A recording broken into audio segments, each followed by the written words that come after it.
Coastal Kannada ವೀಕ್ಷಿಸ್ತಿರುವ ಎಲ್ಲ ಸ್ನೇಹಿತರಿಗೂ ನಮಸ್ಕಾರ. ಕೋಸ್ಟಲ್ ಕನ್ನಡದ ಮತ್ತೊಂದು ವಿಡಿಯೋಗೆ ಸ್ವಾಗತ. ಇವತ್ತಿನ ವಿಡಿಯೋದಲ್ಲಿ ನಾವು ನಿಮಗೆ ತಮಿಳುನಾಡಿನ ಹೊಸೂರಿನಲ್ಲಿ ಮಾರ್ಕ್ ಆಗಿ 45 ಸಿನಿಮಾ ಭರ್ಜರಿಯಾಗಿ ಪ್ರದರ್ಶನ ಕಾಣುವುದಕ್ಕೆ ಕ್ಷಣಗಣನೆಯನ್ನು ಎಣಿಸ್ತಾ ಇದೆ. ಇಲ್ಲಿ ಬೆಳಗ್ಗೆ 6 ಗಂಟೆಯಿಂದಲೇ ಮಾರ್ಕ್ ಸಿನಿಮಾದ ಪ್ರದರ್ಶನ. ಫ್ಯಾನ್ ಶೋ 2 ವಾರಗಳ ಹಿಂದೆ ಡೆವಿಲ್ ಸಿನಿಮಾದ ಫ್ಯಾನ್ ಶೋ ಕೂಡ ಇಲ್ಲಿ ಆಯೋಜನೆಯಾಗಿತ್ತು. ಹೌಸ್ಫುಲ್ ಪ್ರದರ್ಶನವನ್ನು ಕೂಡ ಕಂಡಿತ್ತು.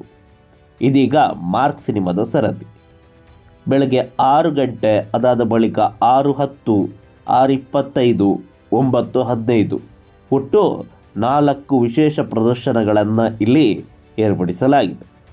ಇದರ ಜೊತೆಗೆ ರಾತ್ರಿ 10:30ಕ್ಕೆ ಒಂದು ಪ್ರದರ್ಶನ. ಒಟ್ಟು ಮೊದಲ ದಿನ ಬರೋಬ್ಬರಿ 5 ಪ್ರದರ್ಶನವನ್ನು ಮಾರ್ಕ್ ಸಿನಿಮಾಗೆ ನೀಡಲಾಗಿದೆ.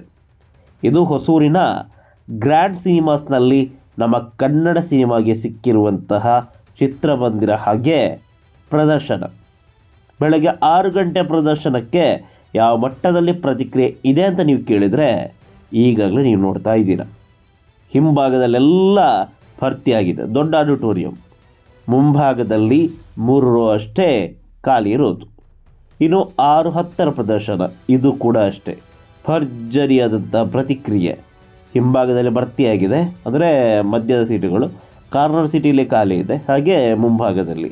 ಇನ್ನು 6:25 ಪ್ರದರ್ಶನ ನೋಡಿ, ಹಿಂಭಾಗದಲ್ಲೆಲ್ಲ ಬರ್ತೀನಿ.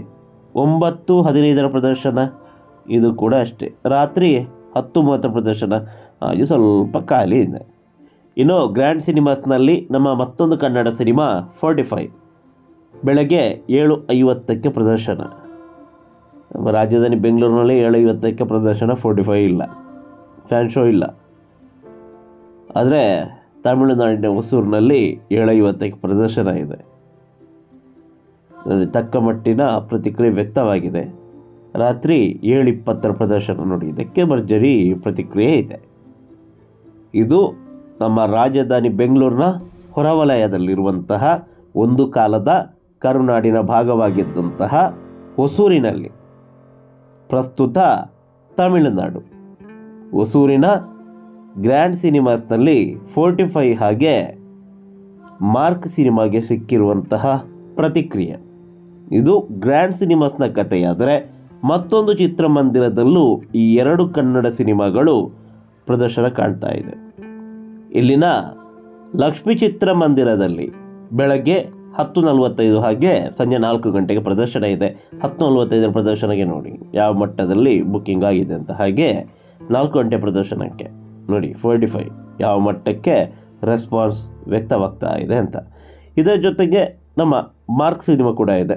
ಮಾರ್ಕ್ ಸಿನಿಮಾಗೆ ಎಷ್ಟು ಪ್ರದರ್ಶನ? ಮಾರ್ಕ್ ಸಿನಿಮಾ ಕೂಡ 2 ಪ್ರದರ್ಶನ. 9:30ಕ್ಕೆ ನೋಡಿ, ಹಿಂಭಾಗದಲ್ಲೆಲ್ಲ ಭರ್ತಿಯಾಗಿದೆ. ರಾತ್ರಿ 7:10ಕ್ಕೆ ಇದು ಕೂಡ ಅಷ್ಟೇ. ಲಕ್ಷ್ಮೀ ಚಿತ್ರಮಂದಿರದಲ್ಲಿ 2 ಸಿನಿಮಾ ಕೂಡ 2 ಪ್ರದರ್ಶನವನ್ನು ನೀಡಿದ್ದಾರೆ. ಆದರೆ ಗ್ರ್ಯಾಂಡ್ ಸಿನಿಮಾಸ್ನಲ್ಲಿ ಮಾತ್ರ ಮಾರ್ಕ್ ಸಿನಿಮಾಗೆ ನೀಡಿರೋದು ಬರೋಬ್ಬರಿ 5 ಪ್ರದರ್ಶನ. ಈ 5 ಪ್ರದರ್ಶನಗಳ ಪೈಕಿ 4 ಫ್ಯಾನ್ ಶೋ. ರೆಗ್ಯುಲರ್ ಆಗಿ 1 ಪ್ರದರ್ಶನ ರಾತ್ರಿ 10:15ಕ್ಕೆ. ಆದರೆ 45 ಸಿನಿಮಾಗೆ 2 ಪ್ರದರ್ಶನ. ಒಟ್ಟು ಹೊಸೂರಿನಲ್ಲಿ 45 ಸಿನಿಮಾಗೆ ಸಿಕ್ಕಿರೋದು 4 ಪ್ರದರ್ಶನ. ಹಾಗೆ ಮಾರ್ಕ್ ಸಿನಿಮಾಗೆ ಸಿಕ್ಕಿರೋದು ಬರೋಬ್ಬರಿ 7 ಪ್ರದರ್ಶನ. ಮಾರ್ಕ್ ಸಿನಿಮಾಗೆ ರೆಗ್ಯುಲರ್ ಪ್ರದರ್ಶನ ಕೇವಲ 1 ಆಗಿರ್ಬೋದು. ಆದರೆ ನಾಳೆ, ನಾಳಿದ್ದು ಎಷ್ಟು ಪ್ರದರ್ಶನ ಸಿಗ್ಬೋದು ಗೊತ್ತಿಲ್ಲ. ಅದು ಪ್ರಶ್ನಾರ್ಥಕ. ಪ್ರದರ್ಶನ ಹೆಚ್ಚಾದರೂ ಕೂಡ ಅಚ್ಚರಿ ಪಡಬೇಕಾಗಿಲ್ಲ. ಯಾಕಂತೇಳಿದ್ರೆ ಫ್ಯಾನ್ ಶೋವೇ 4 ಕೊಟ್ಟಿದ್ದಾರಂತೆ. ಇನ್ನು ರೆಗ್ಯುಲರ್ ಪ್ರದರ್ಶನ ಎಷ್ಟು ಕೊಡ್ಬೋದು ಒಮ್ಮೆ ಊಹಿಸಿಕೊಳ್ಳಿ.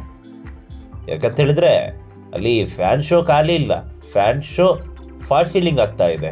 ಅದು ಹೊಸೂರಿನಲ್ಲಿ, ತಮಿಳುನಾಡಿನ ಹೊಸೂರಿನಲ್ಲಿ ನಮ್ಮ ಕನ್ನಡದ ಮಾರ್ಕ್ ಸಿನಿಮಾಗೆ ಫ್ಯಾನ್ ಶೋ ಸಿಕ್ಕಿದೆ. ಜೊತೆಗೆ ಮತ್ತೊಂದು ವಿಚಾರ ನಾವಿಲ್ಲಿ ಗಮನಿಸಲೇಬೇಕು. ಏನಂತೇಳಿದ್ರೆ ಈ ಸಿನಿಮಾ ತಮಿಳಿನಲ್ಲೂ ಕೂಡ ಡಬ್ಬಿಂಗ್ ಆಗಿ ರಿಲೀಸ್ ಆಗ್ತಾ ಇದೆ. ಹೀಗಾಗಿ ಅಲ್ಲಿ ತಮಿಳುನಾಡಿನಲ್ಲಿ ತಮಿಳು ಭಾಷೆಯಲ್ಲಿ ರಿಲೀಸ್ ಆಗಬೇಕಾಗಿತ್ತು. ಅದರ ಬದಲಿಗೆ ಅಲ್ಲಿ ಕನ್ನಡದಲ್ಲೇ ರಿಲೀಸ್ ಆಗ್ತಾ ಇದೆ. ಅದರಲ್ಲೂ ಬೆಳಗ್ಗೆ 6 ಗಂಟೆಗೆ 4 ಪ್ರದರ್ಶನ ಇದೆ, ಅದು ಫ್ಯಾನ್ ಶೋ, ಅದು ಕನ್ನಡದಲ್ಲಿ ಅಂತಾದರೆ ಸ್ವಲ್ಪ ಊಹಿಸಿಕೊಳ್ಳಿ ಅಲ್ಲಿ ಕನ್ನಡದ ಪ್ರೇಕ್ಷಕ ಯಾವ ಮಟ್ಟಕ್ಕೆ ಇರಬಹುದು ಅಂತ. ಅದೇನೇ ಇರಲಿ, ನಮ್ಮ ಕನ್ನಡ ಸಿನಿಮಾ ಭರ್ಜರಿಯಾಗಿ ಪ್ರದರ್ಶನವನ್ನು ಕಂಡು ದಾಖಲೆ ಮೇಲೆ ದಾಖಲೆ ಬರೀಬೇಕು. ಇದು ಮಾರ್ಕನ ಕಥೆ ಆದರೆ 45 ಕೂಡ ಅಷ್ಟೇ, ಅಲ್ಲಿ ರಿಲೀಸ್ ಆಗಿರೋದು ಕನ್ನಡದಲ್ಲೇ. ಈ ಕಡೆ ಉಪೇಂದ್ರ ಅವರಿಗೆ ದೊಡ್ಡ ಅಭಿಮಾನಿ ಬಳಗ ಇದೆ, ಆ ಕಡೆ ಶಿವಣ್ಣನಿಗೆ ದೊಡ್ಡ ಅಭಿಮಾನಿ ಬಳಗ ಇದೆ. ತಮಿಳಿನವರು ಕೂಡ ಶಿವಣ್ಣನನ್ನ ತುಂಬಾನೇ ಇಷ್ಟಪಡ್ತಾರೆ. ಈ ಕಡೆ ಉಪೇಂದ್ರ ಅವರು ಪ್ಯಾನ್ ಇಂಡಿಯಾ ಡೈರೆಕ್ಟರ್, ಅತ್ಯದ್ಭುತವಾದಂಥ ನಿರ್ದೇಶಕ, ಭಾರತದ ಟಾಪ್ ನಿರ್ದೇಶಕರಲ್ಲಿ ಉಪೇಂದ್ರ ಕೂಡ ಒಬ್ರು. ಇನ್ನು ರಾಜ್ ಬಿ ಶೆಟ್ಟಿ ಅವರನ್ನು ಇಷ್ಟಪಡದವರೇ ಯಾರಿಲ್ಲ ಅಂತ ಅನ್ಸುತ್ತೆ. ಇವರ ಸಿನಿಮಾ 45 ಮಲ್ಟಿ ಸ್ಟಾರ್ ಅಭಿನಯದ ಸಿನಿಮಾ 45 ಇದು ಕೂಡ ಹೊಸೂರಿನಲ್ಲಿ ಭರ್ಜರಿಯಾಗಿ ಪ್ರದರ್ಶನವನ್ನು ಕಾಣೋದಕ್ಕೆ ಎಲ್ಲ ಸಿದ್ಧತೆಗಳು ಈಗಾಗಲೇ ನಡೆದಿದೆ. ಅದೇನೇ ಇರಲಿ, ನಮ್ಮ ಕನ್ನಡ ಸಿನಿಮಾ ಎರಡು ಕೂಡ ಒಂದೇ ದಿನ ರಿಲೀಸ್ ಆಗ್ತಾ ಇದೆ. ಎರಡು ಕೂಡ ಭರ್ಜರಿಯಾಗಿ ಪ್ರದರ್ಶನವನ್ನು ಕಂಡು ಹೊಸ ದಾಖಲೆಯನ್ನು ಬರೆದು ಮುಂದಿನ ದಿನಗಳಲ್ಲಿ ಕೇವಲ ಹೊಸೂರು ಮಾತ್ರವಲ್ಲ, ಅಥವಾ ತಮಿಳುನಾಡು, ಕೇರಳ, ಆಂಧ್ರ ಪ್ರದೇಶ ಮಾತ್ರವಲ್ಲ, ಪ್ರಪಂಚದಾದ್ಯಂತ ಏಕಕಾಲಕ್ಕೆ ತೆರೆ ಕಂಡು ಅದರಲ್ಲೂ ನಮ್ಮ ಸಿನಿಮಾಗೆ ಪ್ರತಿಯೊಬ್ಬರೂ ಕೂಡ ಕಾಯುವಂತಾಗಬೇಕು. ಹೀಗಾಗಿ ಈ ಎರಡೂ ಸಿನಿಮಾಗಳು ಭರ್ಜರಿಯಾಗಿ ಪ್ರದರ್ಶನವನ್ನು ಕಂಡು ಪ್ರಪಂಚದಾದ್ಯಂತ ಹೊಸ ದಾಖಲೆಯನ್ನು, ಹೊಸ ಮೈಲುಗಲ್ಲನ್ನು ನೆಟ್ಟು ಅಬ್ಬರಿಸಿ ಬೊಬ್ಬೆರೇಲಿ ಅನ್ನೋದೇ ನಮ್ಮ ಆಶಯ. ಹಾಗೆ ಕನ್ನಡ ಚಿತ್ರಗಳನ್ನು ಚಿತ್ರಮಂದಿರದಲ್ಲಿ ವೀಕ್ಷಿಸಿ ಆನಂದಿಸಿ.